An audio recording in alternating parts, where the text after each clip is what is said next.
বিসমিল্লাহির রহমানির রহিম। আসসালামু আলাইকুম। আমি এই মুহূর্তে আমাদের গ্রামের এক মুরব্বী জনাব খলিলুর রহমান সলিমা চাচার জানাজার প্রস্তুতি চলতেছে ক্যাম্পুর শাহিদগাহ থেকে। আমি সরাসরি আপনাদের সাথে সংযুক্ত হয়েছি। আপনারা সবাই ওনার জন্য দোয়া করবেন। আল্লাহ তাআলা যেন ওনাকে জান্নাতুল ফেরদাউস দান করেন এবং ওনার পরিবারের সবাইকে সবরে জামিল দান করেন, আমিন। আর আমাদের গ্রামের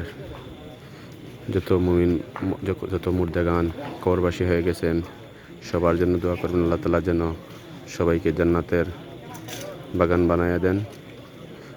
সবাই আমরা একে অন্যের জন্য দোয়া করি।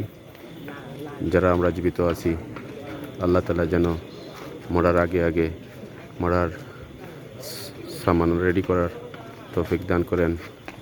সবার কাছে দোয়া চেয়ে এখানেই বিদায় নিচ্ছি। আসসালামু আলাইকুম।